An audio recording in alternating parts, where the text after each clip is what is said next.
Well, let's start with the COVID since, well, welcome everybody. So let's start with the COVID because there's a couple of news, right? There are two big news. So first of all, there's a new variant.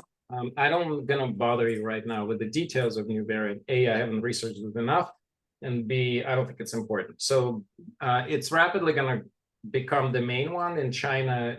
Within a couple of weeks, it went from like single percentage points to double percentage points, and I think now closer to the half of all the cases.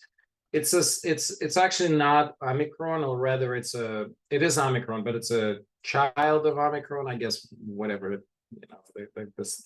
So they actually have a different letter. The Omicrons were J. I think this one starts with N, as in Nancy.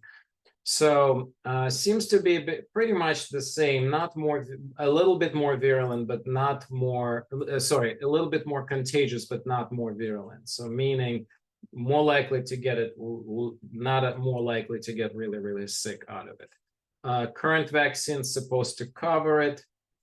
Apparently there was already a strong message to Pfizer and Moderna and Novavax to get the next boosters to be upgraded to include this one. Of course, the bigger issue is this whole new political situation, who can get a vaccine. I've had probably more than a dozen emails in the last few weeks, more like last week, about this topic. And let me just calm everybody's concerns. Everybody will have access to it, insurance-based. It will be covered. It's going to be very easy to say patient is a high risk. The way they define the high risk, which is kind of funny, basically they're saying if you have one medical condition that could be considered high risk. So if you're basically going to need to have your provider, your medical provider, your physician, your primary care, whoever it is, to basically say, yes, you qualify for high risk. Exactly how this will look, will there be a special approval process? I don't know yet. I haven't seen any literature on that. I'm assuming there wouldn't be any of this. My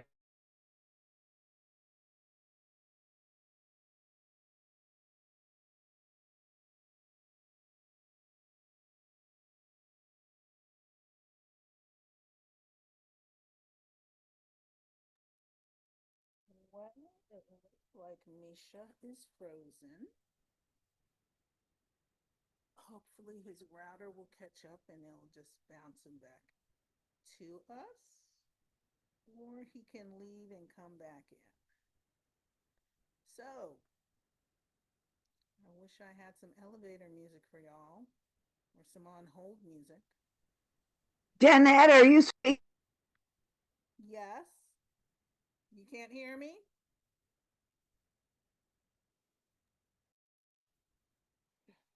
Barely. Is his screen frozen? Me now. Hello? Now we can hear you. I can hear you better. Okay, yeah. I put my headset back on. Yeah, Misha froze, and so hopefully he'll just come back in. I think that's him. Yeah, I don't know what happened. My internet dropped. Okay, good. Can you guys see me now? Hear me? Yes, yes. You're back, Okay. Misha. All right, sorry. Where did you lose me? What was I talking about? We're talking about criteria for getting around the prohibition on all right. COVID. So basically, we don't know if we will be required to have a special authorizations for people who are falling outside of 65 plus.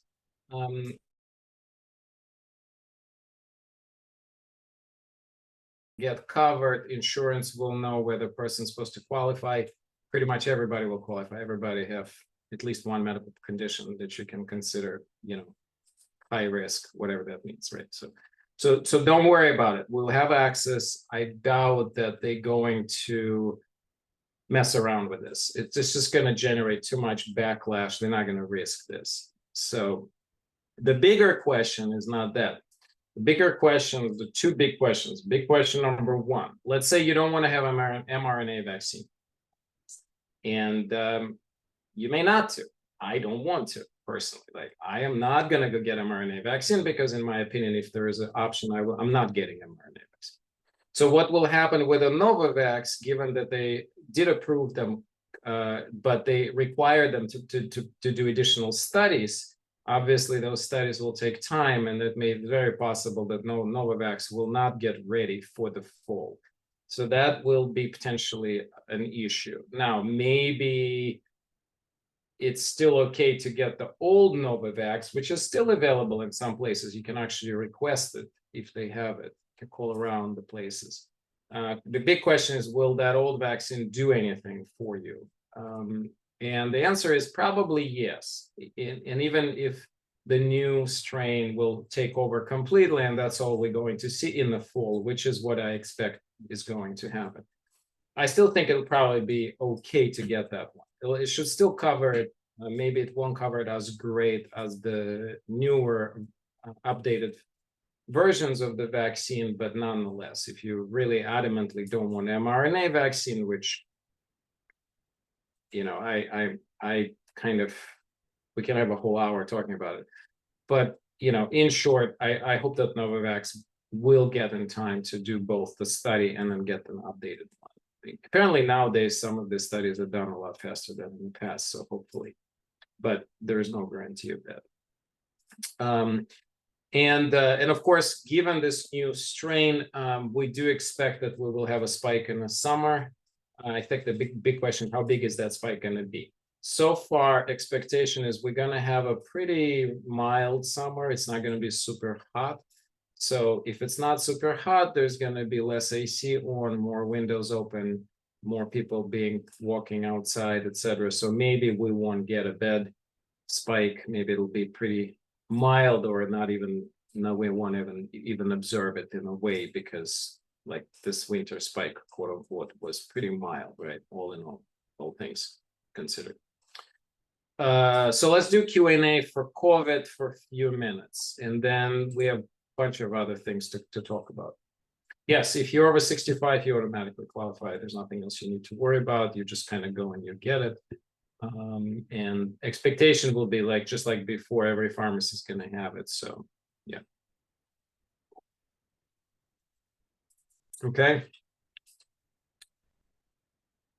Any other COVID questions? Let's just do COVID questions first, because then I have a couple of other topics, and maybe there are other questions. Jennifer.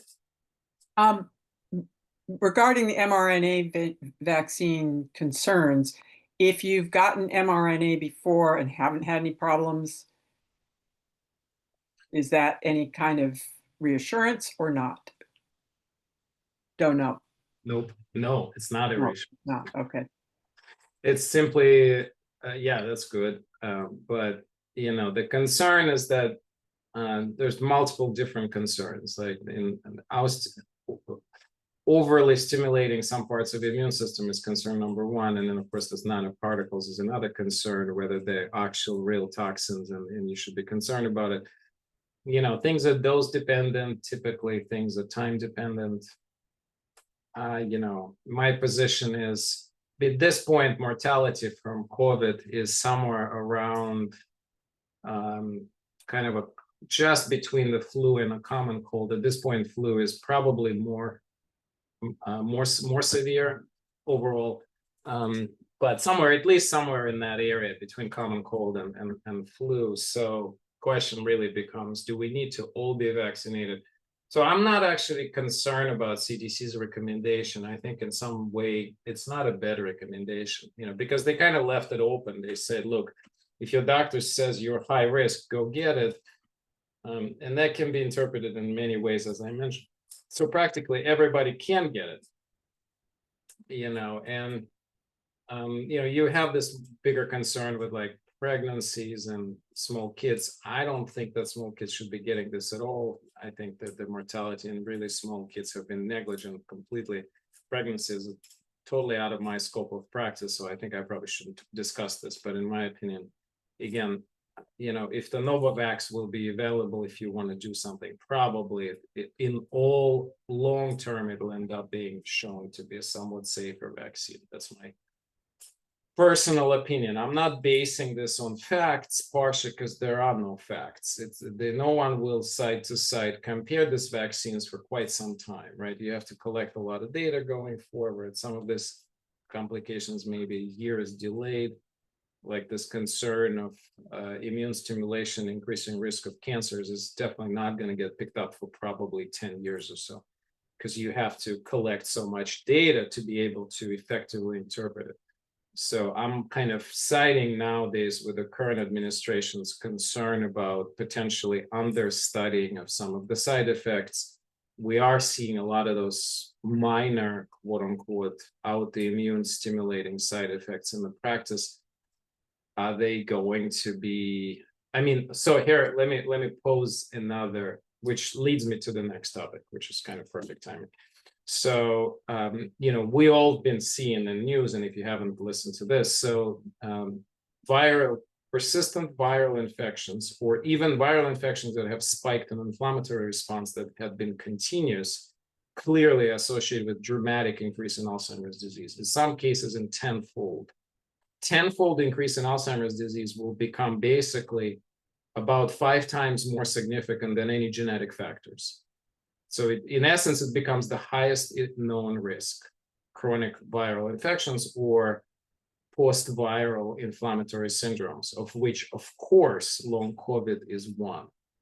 So the question is, and given the data that just came out, the fact that, for example, shingles vaccine tends to dramatically decrease risk of Alzheimer's disease, and we now have multiple studies. About a year ago, I posted a YouTube video on this topic when some of the first controlled trials were coming out. I said, that is a topic worth researching and worth presenting. And I haven't done updated video, which I will in the next few weeks for sure. But I will give you the link to this one. And so with that in mind, how more important is it for us to sort of get the shingles virus and maybe even get more COVID vaccines? So that's where you have to decide on your individual risk. So if you're, let's say, 75 and you're sharp as tack and there's no history of family history of Alzheimer's, I don't know, maybe you don't need to worry about this. But what if you're 50 like me and you have a family history of Alzheimer's disease? And I had a history of a common cold, cold sores on my mouth for a long time. On and off, I would have them every year. I finally get rid of them with combination of lysine and topical cannabinoid cream, completely resolved. I haven't had one in more than 5 years. But let's say I would have kept on having those infections. I may have actually taken a very different stand on this personally. I may have more aggressively treated them. I may have taken some prophylactic medications, or I may, well, in terms of herpes, mild herpes, there's no real vaccine. But, if you're talking about shingles, I may say, well, I'm going to go get it if I start having recurrent shingles. So that is definitely one big topic.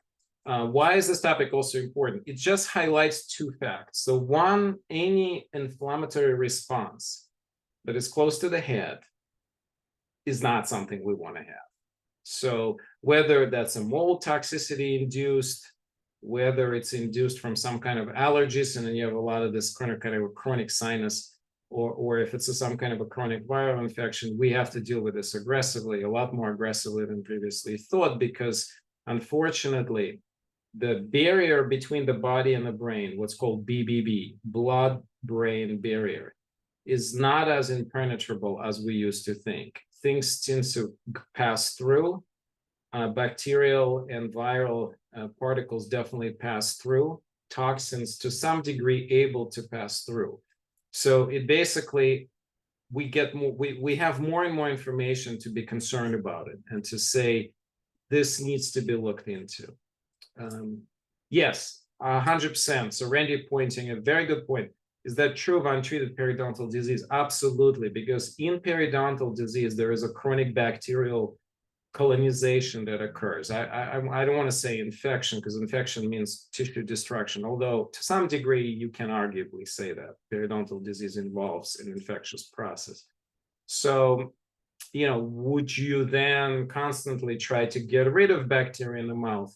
Well, I do.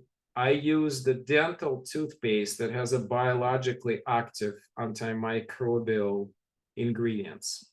They're all herbs. They're not they're not actual antibiotics. They're herbs. They suppress the growth of bacteria.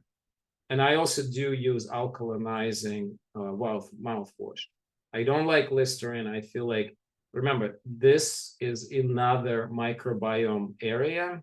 So some of the bacteria or microorganisms in our mouth are actually protective. So what Randy's point here is, which is really critical, is periodontal disease is a change in some of the flora in the mouth. So the bad comes in, the good comes out, not there anymore. So we don't necessarily want to use very heavy antimicrobial anything in the mouth on a regular basis, because you're potentially changing this microbiome balance.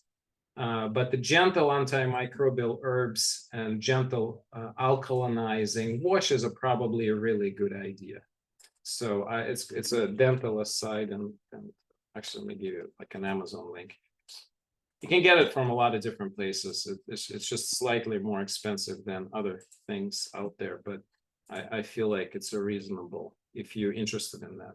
And also sometimes what I find that this toothpaste sometimes actually helps with periodontal disease more than other, because it's kind of more, a little more gentle than some of the other ones.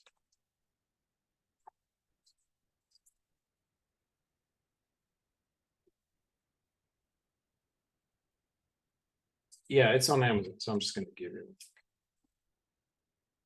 Oh, wow. That's not the right price. They're charging $40 on Amazon. It's half price on FullScript. I don't understand this. Okay, if anybody wants the link, let me know. Send me your email. I'll send you an order, because I don't know how to give you a link from here directly to our FullScript account. Okay, stay in touch with me. I don't want to give you an Amazon link for a product that's way overpriced. I can't believe this. Why would they do that? Anyway. So, all right, that's a topic number one, and I give you the link. And then once the new link comes up, of course, I will update you on that. Still Alive Rinse, is that I don't know that one. Is that that's also an alkaline product with some antimicrobial properties, I presume. Okay, let's move to the next topic. And if you guys still have questions on this one, I'm happy to come back. So let me give you my most recent YouTube video, which is, as I get older, I get more impatient and more critical of everything, including our famous media. So those of you who have seen New York Times article on Bredesen protocol do know that it's a complete garbage. Please send your opinion that we should have that esteemed media outlets like New York Times should not publish bad articles. They're completely one-sided, completely wrong. Everything in the article is screwed up. Not a single statement there was correct in facts. So I did a full review of that article on the YouTube channel.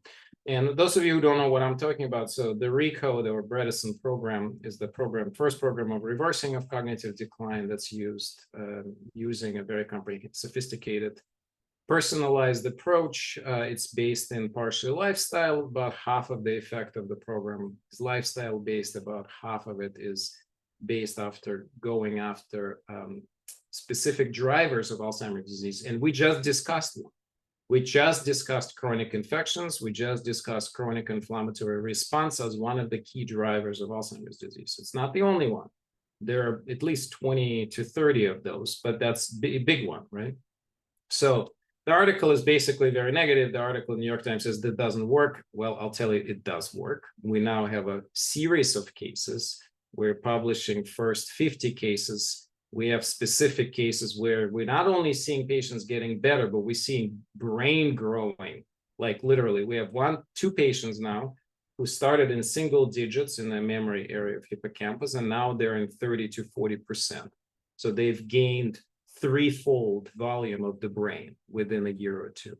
So we know that all of the information we were previously fed to us said, oh, brain cannot regenerate is nonsense. The brain regenerates rapidly. one of these patients in late 70s and regenerated 30% of the brain mass within 12 months. So it doesn't even matter what actually the age is. Yes, the younger the person, probably the faster the recovery is, but nonetheless, at any age, brain cells can regenerate to some degree. So with that in mind, the article is basically positioning as, oh no, the protocol is garbage. They took one random case of somebody who's stuck with the program for 6 months and didn't get better. Well, guess what? You need minimum 12 months to get any sense of effectiveness. So sticking with the program for 6 months is a complete waste of time. If that's what you're committing to, you better not to pay anything and not commit to anything, because there's not enough time. All of the changes in the brain occur very slowly. You need minimum of 12 months to look for any significant benefit, even though occasionally we see pretty rapid improvements like within first 6 months, but that's rare. Most of the time we need 12 to 18 months to show a benefit. So that was the biggest, and the journalists didn't even bother to research how the program operates. Just talk to some random critics who said, oh, this is garbage, and so the article was garbage too. So that's my second topic. All right, how are we doing? We're 2:27. Okay, I think we're okay on time. Let's see if you guys have any questions about this. And by the way, let me give you a link to the program on our website, just in case you're interested.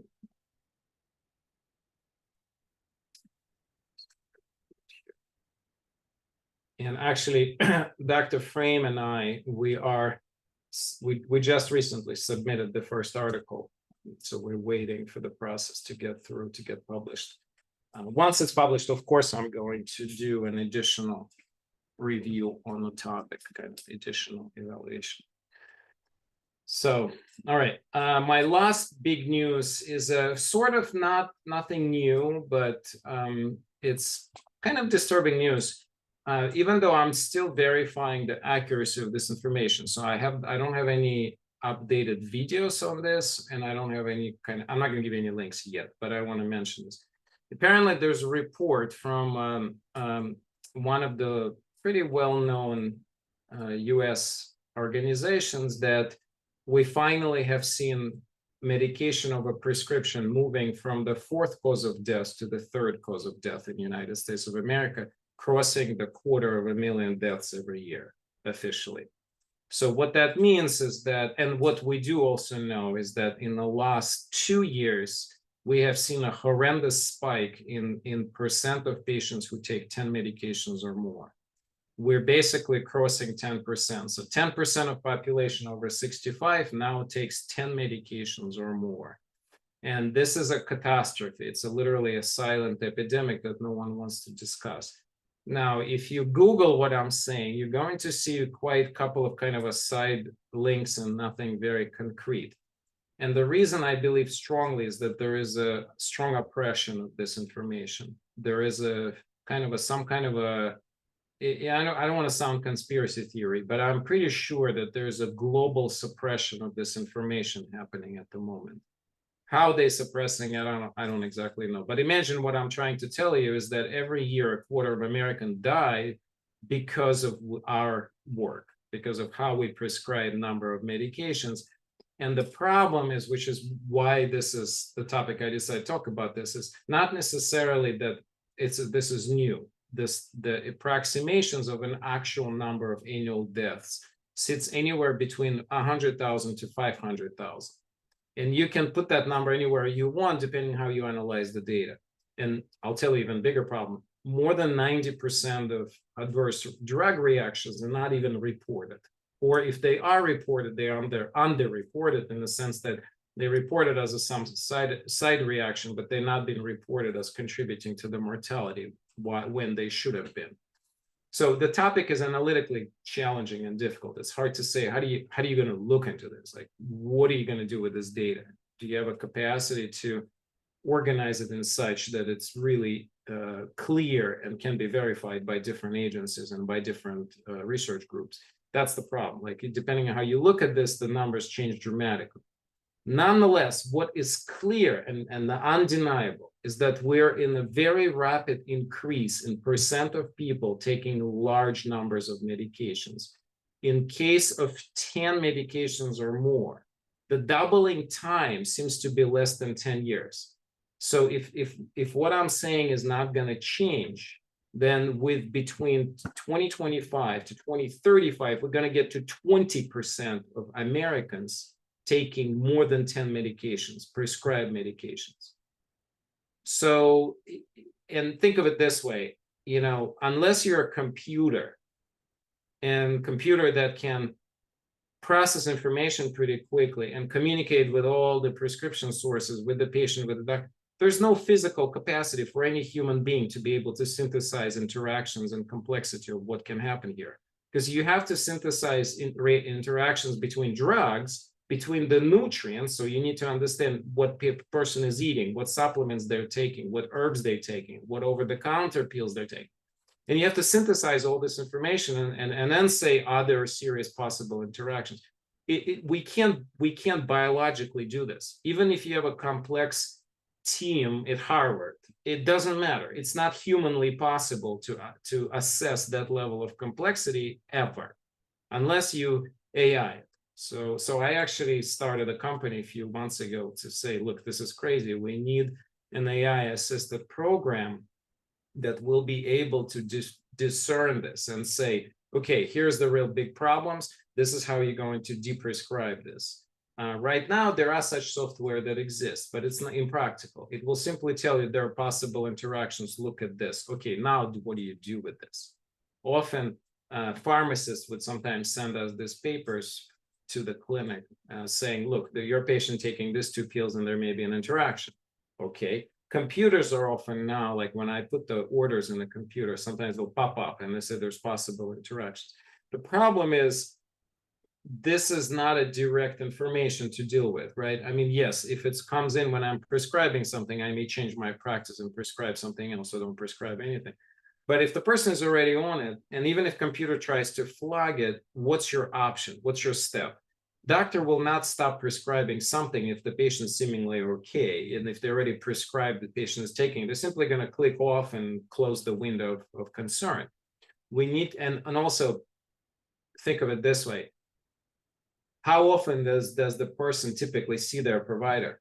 In the best case scenario, every few months. In the worst case scenario, if they're reasonably okay, even if they take 5 medications, they may come and see their primary care if they're 55 once every year. Right? There's a lot of things that happens within 12 months to person. They may change their diet. They may decide doing intermittent fasting. Yeah, there are all kinds of things that are shifting. So what we need to do, and it's very obvious to me in the last few months, we have to shift from relying on a healthcare system trying to solve this and have a very simple, if not free device that's put in our phone where we enter all of our data, what we eat, you know, what we take, what supplements, and then the computer, of course, the AI is now totally capable of doing this, is going to say, look at, wait a second, you shouldn't be taking this. Talk to your doctor. Here's a strategy for you to get off of this stuff. Let me give you one concrete example. Let me see a list of hands up electronically or in person of people who take antacids here. Proton pump inhibitors like Nexium, omeprazole, Protonix, those kind of pills. You guys raise your hand up if you're taking it. Again, you can raise it electronically or unmute and say I'm taking it, whatever you. Or maybe there's such a healthy cohort, nobody takes them. But just so you know, it's a huge percent of Americans. It's like 20% of entire America taking these pills, right? So that is a massive number of people. Now, most people don't take it every day. They often take it as needed. But so these pills are benign, relatively speaking. But if you look at their collective toxicity over time, it's massive. They cause kidney failure. They cause Alzheimer's disease, potentially. We don't know for a fact about that. They can cause C. diff colitis, so that this is bad stomach infection. They can cause pneumonia. They increase risk of fractures, or risk of falls. I mean, the list goes on. In nutritional deficiencies, the list goes on and on and on. So reality is most of these pills, about half of them actually, do not need to be continued. It's simply a person was put on them and never stopped. So this is a classic example, but the person will try to stop it on their own. They'll stop it and they'll get a lot of acid reflux and they'll start taking it again. They'll try again, they'll have the same problem. They'll restart and they'll never stop. The issue is that, you know, you need a protocol on how to get off of it. It's a pretty steady and difficult protocol. It takes many, many months, and you have to be consistent and slow. So the computers can do that. They can simply say, okay, what did you do today? Okay, so we take a half a pill today. Okay, next day, take a half, etc. So once we have a systems that are very personalized like this, which we're already at the verge of having, they will dramatically optimize things. And then we can plug in almost all medications this way, and over time lead to a dramatic improvement in prescribing. So I feel like this is one area where AI is going to have a profound change. And we really need that change. And in fact, I think this is going to be one of the most impactful changes of this decade, if we can get there, because of the numbers, sheer numbers. Whether you believe we have 100,000 deaths per year, which is the minimum approximation, or 500,000 deaths per year, it doesn't matter. It's a massive number. If we can affect that number even by 10-20%, I mean, we're talking about tens, if not hundreds of thousands of lives saved every year.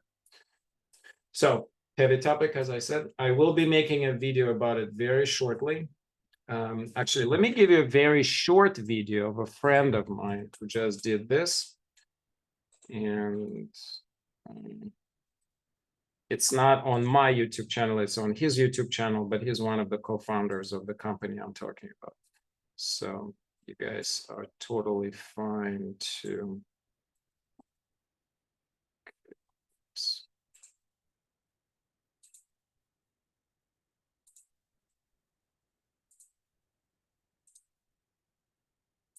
All right, let's do a couple minute or two for questions, and I will gradually begin transition to the mindfulness practice. The people who have organ transplant, yeah, they take a lot. So yeah, so of course there are situations where some of this is unavoidable, right? So you have certain scenarios. This is a great example. Cheryl, thanks so much.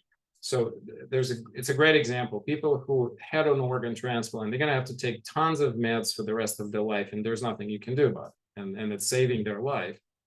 I think what I'm talking about is, of course, we will only be able to get off of some medications, not all of them. And there's nothing wrong inherently with medications. What's wrong is how we utilize them. What's wrong is that we utilize medications every time something happens. Let me give you a very simple example. In a lot of cultures, when you have a cold, when your joint hurts, you know, when you fell off and you bump your head, you're not going to take Tylenol, right? You're going to put arnica topically, or you're going to take some herb, or maybe you're going to eat more turmeric, you know, and we don't have that culturally, right? Our default mode, I'm going to call my doctor and they're going to give me whatever, right?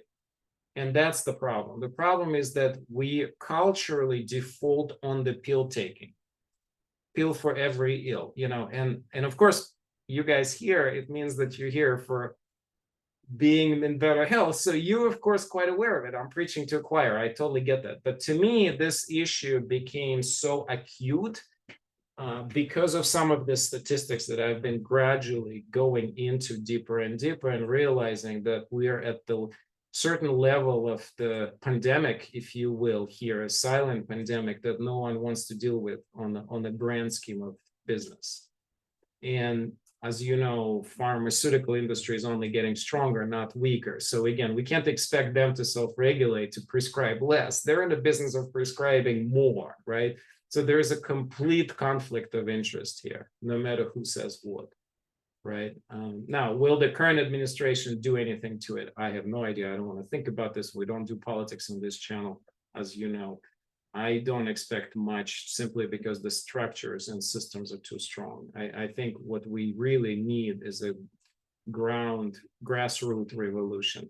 We need to find approaches that are going to bypass every existing infrastructures and get us away from the drugs, not from the top, but from the bottom. That means healthier living. That means very simple assist devices like the AI supported infrastructure. I just mentioned this autonomous.health app that we started, whatever. I mean, you know, but that's the way out. Okay, so there's let me see if I didn't miss anything. I see a question here. All right, if I miss you somehow, because I'm doing everything today, Linda, if I forget to email you the toothpaste, just remind me, just you guys send me an email. You have my email, let me type it in the chat. Because I may just not be able to do everything.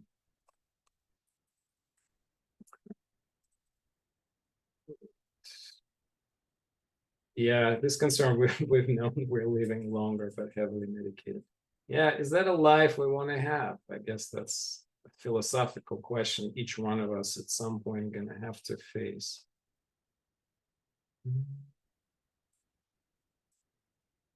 Yeah, so flossing is awesome. It's really important, right? Because you can't really get to the certain areas between the teeth with the toothbrush. It's critical to floss. Yeah, I don't know. So I don't use Colgate. I just use, I don't actually like really harsh toothpastes. I either use some of the more gentle ones or the dental-sided that I mentioned. And then, of course, flossing. Okay, thank you for Cecilia's information. Yeah, so periodontal surgery is very commonly administered when they're afraid that disease is so bad that they can't manage it in any other way. Randy, I don't think I'm in position to comment on that, especially since you're not my direct patient. So I don't know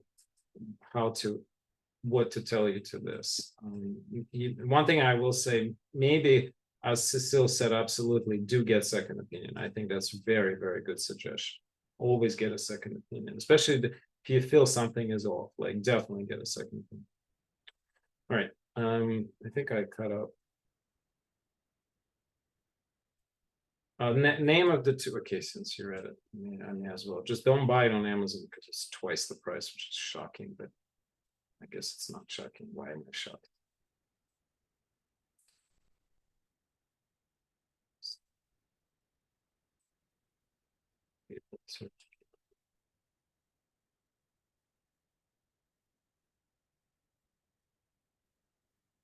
Okay, tell me if this is, what did I just say? This should be an Amazon link.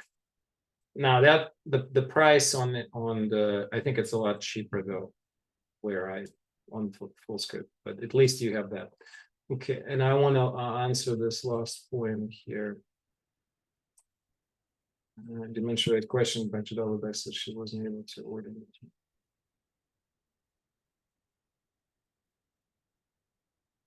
Yeah, so definitely worth knowing it. So the p-tau and it's p-tau and ATN profile. This is what we typically order. We only ordering them when patients actually have some significant concern about memory decline. If you don't have that concern, you shouldn't be ordering those tests because the big problem it's actually unclear. Here, and put it this way. I'm not sure. I'm much less clear here because the idea is if we're all going to start checking this test for everybody after a certain age, the concern is like, what do you do with positive numbers? My answer to that is, well, you can optimize lifestyle. You can look into some of the drivers of Alzheimer's disease and treat them with some non-medical approaches. But that's not how medicine thinks, right? The medicine thinks, wait a second, if the test is positive, it means the person can qualify for some anti-Alzheimer's drugs. And of course, those drugs are very expensive. So I think that's a risk here. I would definitely check ApoE4 if there's a family history of Alzheimer's without even questioning. And if you're over 65 and there's a history of Alzheimer's in the family, I'd probably check everything at once. So I would check both the ATN, p-tau, and ApoE4. That's what I usually do. That's my standard practice. Again, but my recommendation then would be not necessarily to pursue a standard path of neurology, but instead optimize lifestyle first. That would be sort of my basic approach. Linda, the toothpaste that I put to everybody, it's not a mint based. It's neutral. It's got like a bunch of herbs in there, but the taste is not minty at all. It's relatively neutral. Yeah, those of you who know the product Biocidin that's sometimes used for SIBO or SIBO, that's basically the same company and the product tastes about the same. Yeah, so Randy, that is correct. The p-tau and ATM are now officially FDA approved for detection of Alzheimer's disease. I'm going to reframe the thought process. They're not saying whether the person has dementia or not. They're saying that you have an Alzheimer's disease. You guys clear about distinction? Alzheimer's disease is a pathology. It's the fact that you're accumulating plaque in your brain. It doesn't mean you're ever going to get dementia. You may be, in fact, if you're familiar with the study, the famous nuns study, nuns, NUNS, this was a study where nuns living in not temples, how do we call it? Not in churches. Where do nuns live? Okay. Monasteries. Monasteries, thank you. Convent. I need to do this test for myself. Anyway, so the famous nun study where they basically committed like hundreds of nuns to get brain biopsy after they died. You guys heard about that? It's a very famous study. The study was fundamental in our understanding of dementia process. But the point is, when they did this autopsies, they found a huge amount of plaque in so many like 90, 80, and 90-year-old nuns who were completely tacked like sharp as tack, right? So point being is the plaque itself is a predictor, but it's only one predictor. And there's a lot of people with a plaque who will never gonna get to Alzheimer's or to dementia, sorry, that's the whole point. So you will call those patients having Alzheimer's, but without dementia. Very important. All right, well, we only have 15 minutes left, so I'm gonna take last question and we're done. Internet says the yellow toenails mean fungus and one can treat teacher. Yeah, you can. I'm not gonna do anything. Fungal toenail infection is very difficult to treat. Usually, if you really want to deal with this, you have to take the the nails off. That's really the only definitive treatment. Or please don't take any oral drugs for it, because they can be liver toxic, and topical rarely does. Cecile, feel free to ask me more about this next time, okay? All right, so by the way, next time I won't be with you. It'll be the week after. Janet will tell us what we're gonna have next week. I'm taking a little break next week. All right, well, let's end our questions. I'm gonna close the window. If you have a question, do type it in there, but I'm not gonna pay attention to it because I'm the only person today. We need to teach Janet to lead this. So she doesn't feel like slacking off too much. All right, I'm just kidding. She's doing it now. Surprised at how much work I get done while you're talking. We can't hear you, so that's good. I'm glad I'm not hearing you right now. It's probably nothing good that you were telling me. Should probably said something bad back to me because I deserve it. All right, let's stop all the jokes, center in. Well, jokes are good though, especially in this environment. Jokes are a very good idea. So find a comfortable place, roll your shoulders a couple times. We're going to do an abdominal breathing today. I recommend, if you've never done basic abdominal breathing, put your hands something like this and put them right under the belly button. Check in with your lower back, check in with your feet on the floor.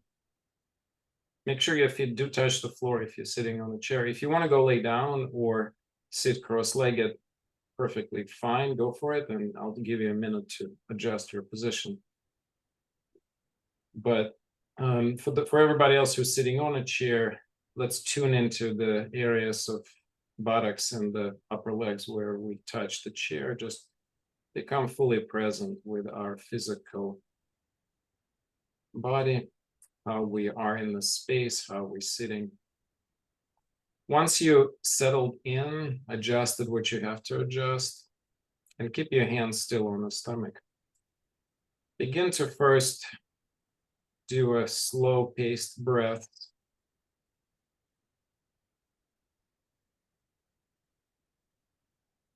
After maybe 2 or 3 breaths, begin to feel on each inhale, your hands are coming out a little bit, like you're really relaxing the breath into the stomach. Feeling with each inhale, stomach popping out just a little bit. And then when you exhale, you just relax. So you're just letting the air out.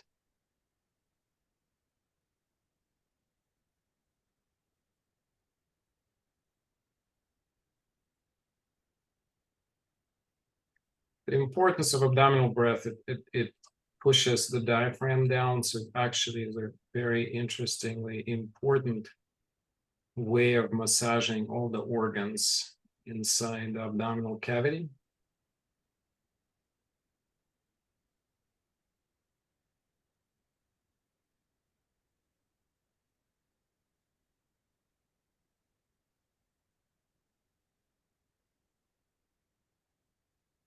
And what we're going to start doing is we're going to start counting. So we're still going to do the abdominal breath. So into the belly, soft belly, out, and then relax and let the belly become more neutral. And then again, inhale into the belly, extend, and exhale, relax. So we're going to do the counts where we're going to inhale for 4 and exhale on 8. So we're going to combine the parasympathetic breath, the 4, 7, 8, without the 7, just inhale 4, exhale 8 with an abdominal breath. You guys go ahead and do that, and I'm going to just type this in case you need to see it in the chat. Inhale 4 into belly, exhale 8, relax. Oops. Texted it to person, to everybody.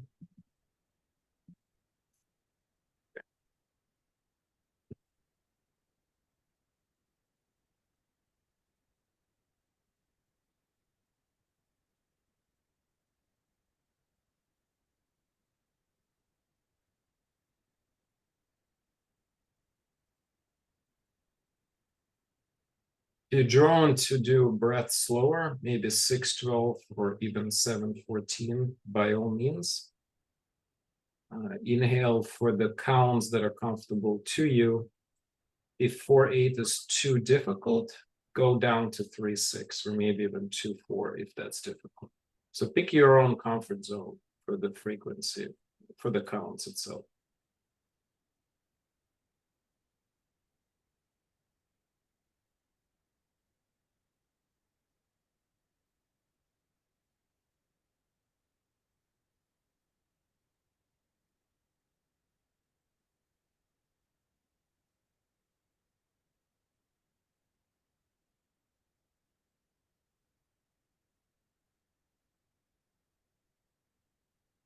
And the counts may change. You may feel, as you get deeper into practice, you may feel slowing further down. By all means, just follow your own internal sensation. If you feel like pausing between, absolutely, that's fine. If you just want to do 4, 7, 8 breath, that is fine as well. That's going to be a little bit more difficult. So I put the numbers in again into chat if needed. But let's continue. We'll do this for maybe another 3-4 minutes.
begin to gradually come back, just very slowly refocus your eyes, maybe move your neck a little. Still stay aware of how body feels, and I'm going to ask you to just put a one word, what changed. So maybe type, how are you feeling in the present? How is that different from how you felt before? Or just how are you feeling?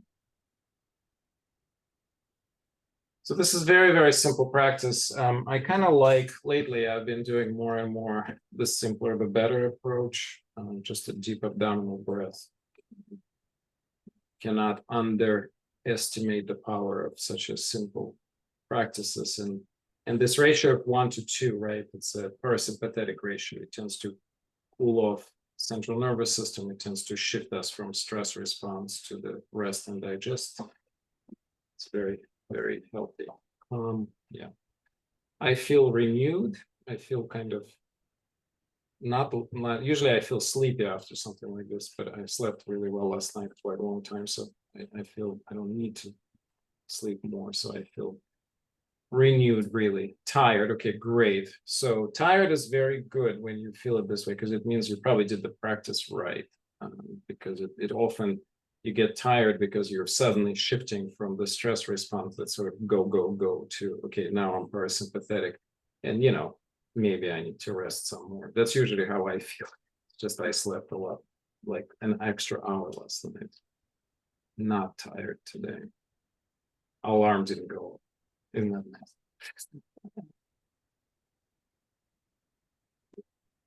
Right. So those of you who are my patient, by all means, if you have something specific to me, stay here. Otherwise, Janet, what do we have next week? And I know you can't talk because whatever is